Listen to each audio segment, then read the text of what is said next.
What's up guys, I hope you're having a fantastic day. Today we're going to start our final project for the year and our final exam. This will be a 3-week exercise, and for this week, all you need to do is watch the following video and learn about Native American tipis.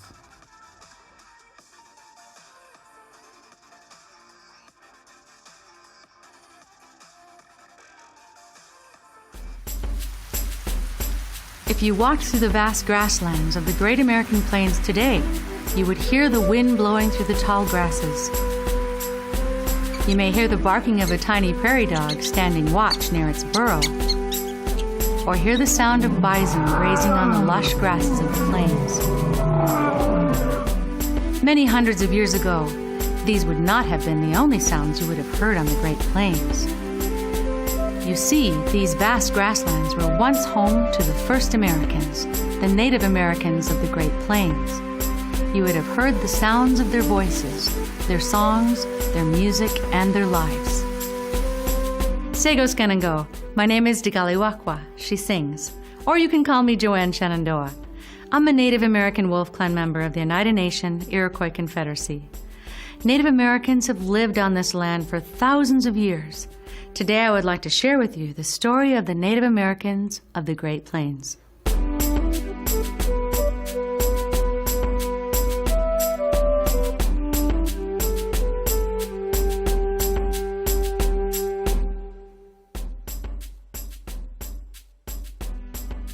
One way we've come to know about early Native American culture is through artifacts dug up by archaeologists. Artifacts are things like pottery, jewelry, and tools. By exploring artifacts left behind, we can learn a lot about what life was like for the first American people. You may wonder, how did the first Americans come to live on this land? Well, many scientists believe that thousands of years ago, much of the northern hemisphere was covered with huge sheets of ice called glaciers. This was the Ice Age. The cold temperatures caused more and more water to freeze, and the level of the oceans dropped. When this happened, a land bridge crossing the sea between Northeast Asia and North America was revealed. Bison, caribou, and other large animals crossed over the bridge, and the Asian people who hunted these animals and depended on them to survive followed. The people settled all over North America and formed groups or nations, becoming the first Native Americans. Some of these people settled in the Pacific Northwest. Others settled in the woodlands of the Northeast region of America. Still others settled in deserts of the Southwest. And some people made their homes on the prairie land in the middle of the United States. We call the first people who settled on the land between the Mississippi River and the Rocky Mountains, and from Canada down to Mexico, the Native Americans of the Great Plains.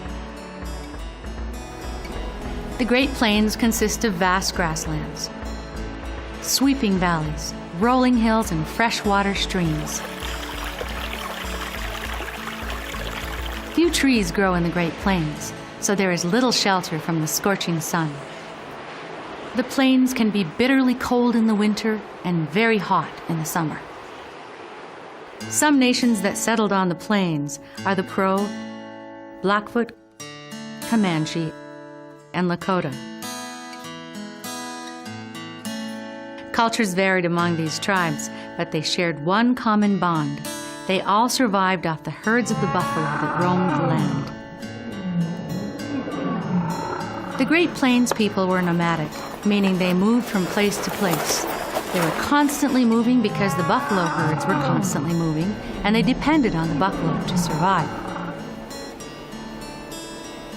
Since the Plains people moved around so much, their homes had to be easy to take down, carry around, and easy to build as well.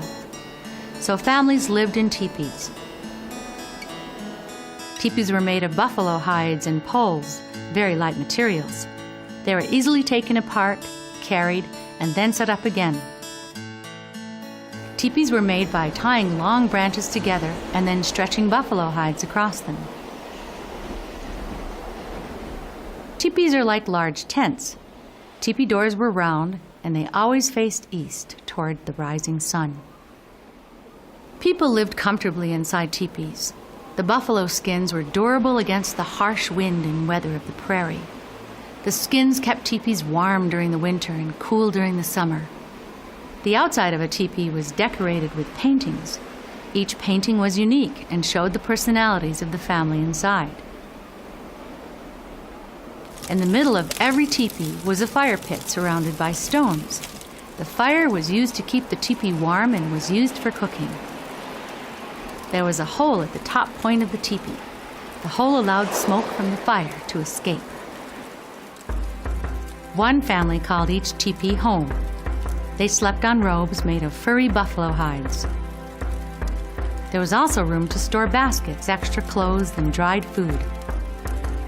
The people of the Great Plains relied greatly on the buffalo for food, shelter, and clothing. Men would leave their villages and go on mass buffalo hunts. They only killed what they needed and didn't waste any part of the buffalo. Men used bow and arrows to hunt buffalo and other animals, like antelope, deer, elk, and moose. They also caught prairie dogs and rabbits in traps. Their meat was used for food. They roasted fresh meat on a stick over a fire, or boiled it with vegetables to make stew. Some meat was cut into strips and dried with smoke from a fire. Great Plains tribes mostly ate meat. However, women would go into the fields and pick herbs and other plants that grew wild on the prairie. These were used as food too. Fresh food wasn't always plentiful. Winter weather on the plains could be harsh and cold, and sometimes food was scarce. So the nations preserved meat and plants by drying them. Dried food would last for months and helped many Native Americans survive. Buffalo meat was used for food, but the hides of the buffalo were used to make clothing, or teepee coverings. But the hides had to be prepared and softened. Women would skin the buffalo, then stretch the hide across the ground with stakes. The flesh and hair was scraped off. Then the hide was washed in a stream. Hides were tough and held up against the changing weather on the plains. Buffalo horns were used to make utensils like spoons and bowls and toys for children. Bones were used to make strong weapons and tools. Family unity was important to Native American people who lived on the prairie. Children were never hit for doing something wrong. The worst punishment was to have a bucket of water thrown over your head. Children were taught the ways of the nation from a very young age. Boys learned to ride a horse almost before they could walk. Their grandfathers taught them how to use a bow and arrow, so they would grow up to become great buffalo hunters. When a boy grew older, he was allowed to join his father on a buffalo hunt. Men were the providers. They hunted for food and brought it back to their families. Girls were taught how to take care of a family. They learned by helping their mothers and grandmothers cook, make clothes, and take care of their homes. If a girl was a talented cook, she was praised. Women were the homemakers. They were responsible for setting up and taking down the teepees.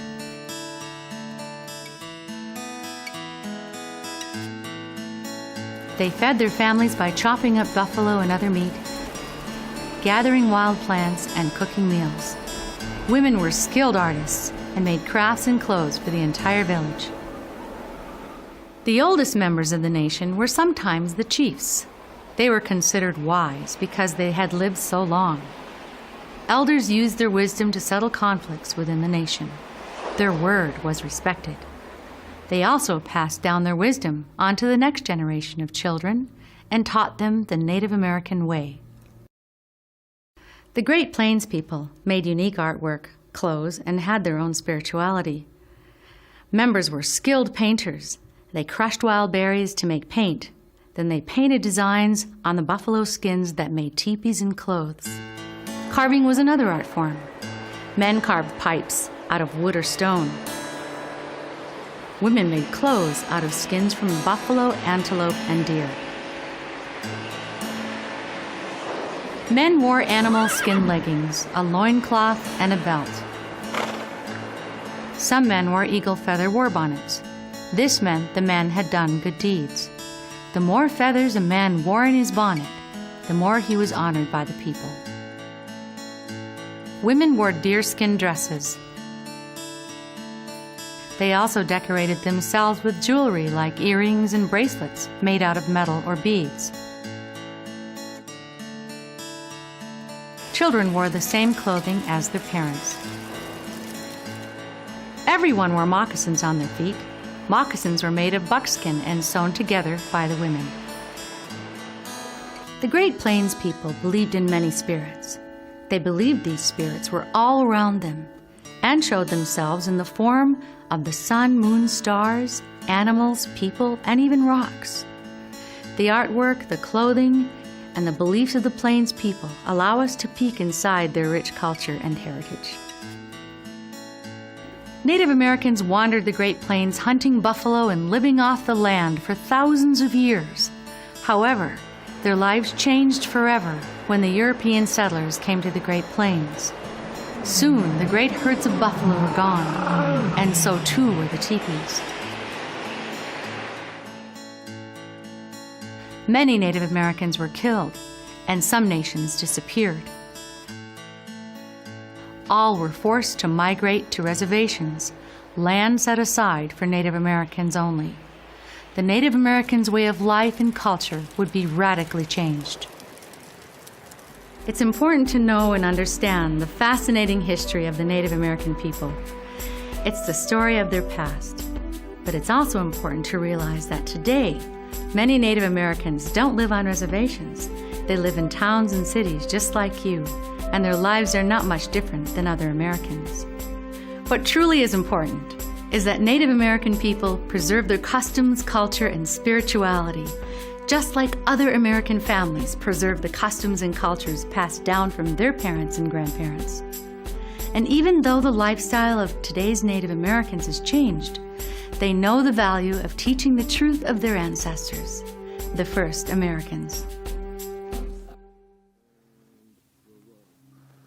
So I'd like to tell you a little bit about myself and where I come from and what I know about the teepee as a home.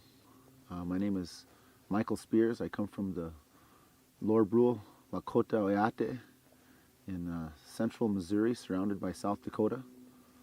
I'm a Sichongu Lakota, and currently I reside here in the Gallatin Valley. The teepee for our people was a living being as well. We always say at the end of our prayers, "Mitakwas," which means that we are all relatives and that we are all of the same source. So the teepee was gathered and put up in a sacred way, and predominantly was a woman's domain, for the woman is a life giver and gives life to the people. So the teepee itself is also looked upon like that. It creates a vortex which helps the positive energy coming from the stars and from the heavens to come down and to help heal and to make a happy home.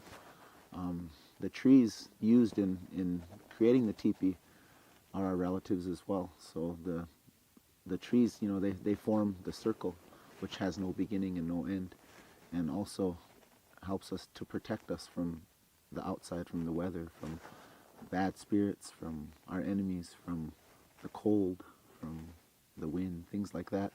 And the hides originally were gathered and made out of the Tatanka, and they call us the Buffalo Nation, which is the Buffalo people, or the people of the buffalo. When we came out of the ground in this last world, we were taught by the buffalo how to live on this earth and how to gather our medicines, our foods, and through our ceremonies we were able to communicate with the buffalo. And if you ever watch a buffalo, you see a sick one, you know, you can watch that buffalo go out and he'll eat and gather the right medicines to make himself well again. And then again, if there's a storm, you'll see the buffalo, they face the storm instead of hide from it. And then we used and gathered their hides to protect ourselves, and also have our ceremonies in a teepee. And a long time ago, there was 14 poles in the teepee, and they also represent the dimensions of this world. And through the power of a woman's touch and her heart, she created a home out of the teepee and made it conducive to healing, to a family unit. So like in the end when we say, Mitaka, yes, we're all relatives.